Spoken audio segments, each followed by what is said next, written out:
Shalom, ibu-ibu, kaum perempuan GKP Sadang. Terima kasih atas kehadirannya. Dan kita akan membaca Alkitab yang Titus 2 ayat 1 sampai yang kelima. Dan sebelum kita membaca dan mendengarkan firman Tuhan, marilah kita terlebih dahulu meminta pertolongan kepada Tuhan. Terima kasih Tuhan Yesus, terima kasih ya Bapak atas segala tuntunan-Mu. Terima kasih ya Bapak, Engkau telah menuntun setiap langkah kami dari rumah kami masing-masing, sehingga kami bisa dapat tiba di tempat-Mu di sini untuk memuji dan memuliakan nama-Mu. Sebentar kami akan mendengarkan dan membaca sebagian dari firman-Mu. Tuntun kami ya Bapak, arahkan hati dan pikiran kami, supaya hati dan pikiran kami tetap tertuju hanya ke dalam firman-Mu. Terima kasih ya Tuhan Yesus, inilah doa dan permohonan kami. Di dalam nama anak-Mu Tuhan kami Yesus Kristus, kami berdoa dan memohon. Amin. Titus 2 ayatnya yang pertama sampai dengan yang kelima. Saya akan membacakannya untuk ibu-ibu sekalian. Judul perikop kita yaitu kewajiban orang tua, pemuda, dan hamba. Tetapi engkau beritakanlah apa yang sesuai dengan ajaran yang sehat. Laki-laki yang tua hendaklah hidup sederhana, terhormat, bijaksana, sehat dalam iman, dalam kasih, dan dalam ketekunan. Demikian juga perempuan-perempuan yang tua, hendaklah mereka hidup sebagai orang-orang beribadah. Jangan memfitnah, jangan menjadi hamba anggur, tetapi cakap, mengajarkan hal-hal yang baik. Dan dengan demikian mendidik perempuan-perempuan muda mengasihi suami dan anak-anaknya. Hidup bijaksana dan suci, rajin mengatur rumah tangganya, baik hati dan taat kepada suaminya, agar firman Allah jangan dihujat orang. Demikianlah pembacaan firman kita hari ini. Haleluya.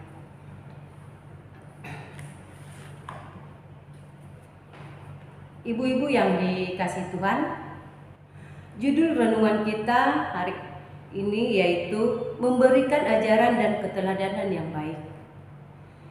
Keteladanan dan ajaran yang baik dibutuhkan dalam masa pertumbuhan anak menuju dewasa.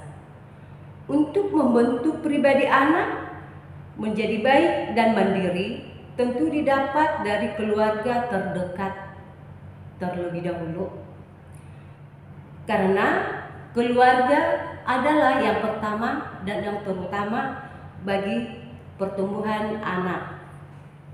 Untuk itu, para orang tua harus lebih sabar dan lebih tekun untuk mengarahkan anaknya. Karena peranan orang tua sangatlah besar dalam pembentukan karakter anak menuju dewasa. Menjadi anak yang baik, mandiri, dalam iman yang teguh. Tetapi banyak para orang tua atau ibu-ibu zaman sekarang ini lebih memilih memberikan gawe terhadap anaknya, karena si ibu tidak tahan mendengarkan teriakan si anak, sehingga si ibu memberikan gawe terhadap anaknya, dan si ibu meninggalkan anaknya sendiri untuk bermain gawai tanpa pengawasan si ibu. Padahal teknologi media sosial tanpa pengawasan orang tua akan membuat anak ketergantungan bermain game. Ditambah lagi dengan banyaknya ajaran sesat, kejahatan siber, dan juga pornografi.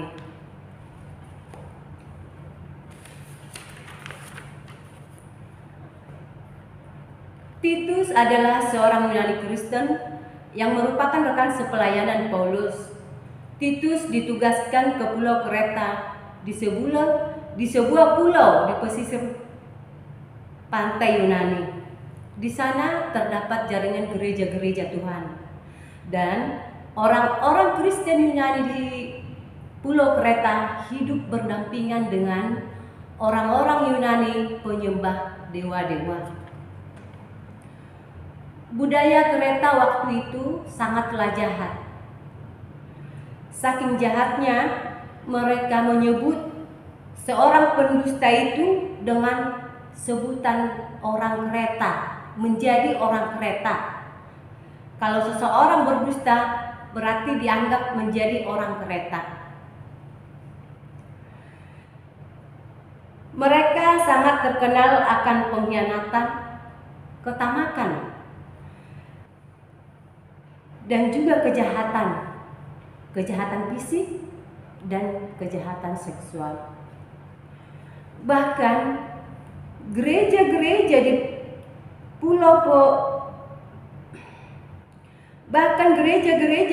di Pulau Kreta pun dipimpin oleh orang-orang Kristen Yunani yang jahat. Dan sejumlah orang dalam jemaat tersebut dan sejumlah jemaat-jemaat di Kreta berusaha untuk menyesatkan jemaat-jemaat yang lainnya dengan ajaran yang salah dan ajaran yang sesat. Karena perilaku jemaat dan kepemimpinan jemaat yang salah, kepemimpinan jemaat yang bobrok, akhirnya membuat nama kekristenan digoreng atau diadu domba. Akhirnya firman Tuhan tercemar dan masyarakat sekitar menganggap ajaran Kristen itu adalah salah karena kebobrokan pemimpin jemaat di Pulau Kreta. Dan orang-orang Yunani di sekitar orang Kristen dengan gampang menyerang dengan berbagai macam tuduhan kepada orang-orang Kristen di Pulau Kreta tersebut. Dan salah satu tugas dari Titus adalah untuk memperbaiki firman Allah yang tercemar itu. Dan yang pertama tugasnya itu ialah Titus melakukan transformasi gereja dengan menata ulang tugas para pelayan-pelayan jemaat. Para penatua dan pelayan jemaat dipilih dengan selektif dan harus mencerminkan firman Tuhan. Para pemimpin jemaat harus memberikan contoh yang baik kepada jemaatnya. Dan Titus juga menawarkan cara yang kedua, yaitu dengan menawarkan kehidupan rumah tangga yang baru supaya mencerminkan diri sebagai pengikut Kristus. Keluar rumah tangga yang baru itu supaya bisa mengendalikan diri dan juga meninggalkan kebiasaan-kebiasaan lamanya, sehingga menjadi rumah tangga yang ideal. Rumah tangga yang ideal itu Paulus menggambarkannya seperti ini. Mulai dari orang tua lansia, orang yang sudah berumah tangga, yang belum berumah tangga, muda-mudi sampai dengan anak-anak kecil. Supaya mereka bisa menggambarkan peranan itu dengan baik. Dan setiap anggota keluarga mulai dari orang tua atau lansia yang sudah berumah tangga itu harus bisa menguasai diri dan juga menjadi teladan bagi yang lebih muda. Dan secara khusus peranan orang tua dalam memberikan keteladanan kepada anak-anak yang lebih muda. Baik orang tua, laki-laki ataupun perempuan yang sudah berkeluarga seharusnya memiliki keteladanan yang sama.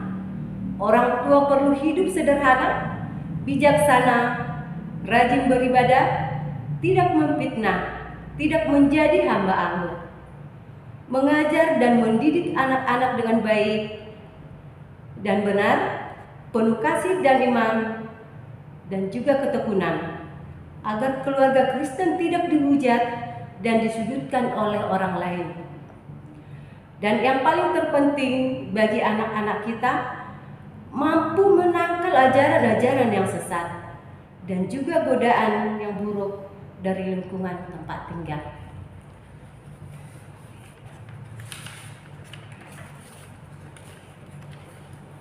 Ibu-ibu, kaum perempuan yang dikasihi Tuhan, mendidik anak untuk menjadi baik dalam iman yang teguh memerlukan kesabaran dan juga kerjasama antara kedua orang tua.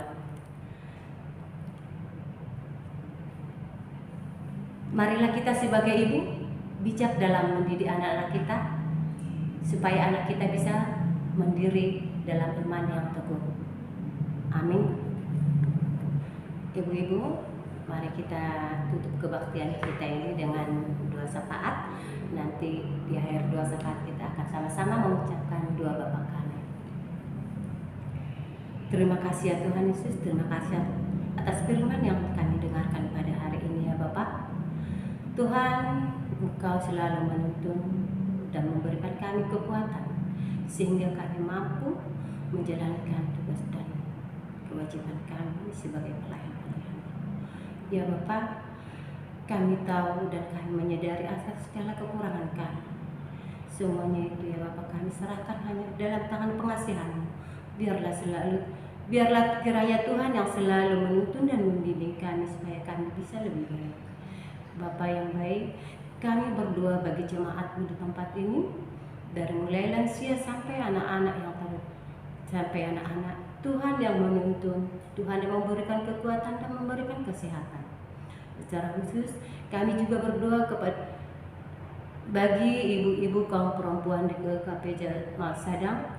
Tuhan yang selalu memberkati kami, Tuhan yang memampukan kami untuk kami bisa menjadi seorang ibu, seorang istri, dan juga sebagai pengasuh dan pendidik bagi anak-anak kami, supaya kami bisa menjadi teladan bagi anak-anak kami, menjadikan anak-anak kami anak-anak yang mandiri dalam iman dan yang teguh. Terima kasih ya Tuhan Yesus, terima kasih ya Bapak. Kami juga berdoa bagi Bapak Pendeta dan keluarga. Tuhan selalu memberikan dia kekuatan dan kesehatan, mampukan dia ya Tuhan, untuk dia selalu bisa mengarahkan kami ke jalan-Mu yang benar. Para penatua dan juga para komisi-komisi dan keluarga, kiranya Tuhan selalu memberi kekuatan, mampukan kami ya Tuhan Yesus, untuk kami bisa menjadi pelayan-pelayan-Mu, dan kami bisa mencontohkan yang baik kepada jemaat-Mu di sini. Terima kasih ya Bapak. Sebentar lagi kami akan pulang dan kembali ke tempat kami masing-masing. Kami serahkan setiap langkah kami supaya kami bisa sampai di rumah kami masing-masing tanpa kekurangan apapun.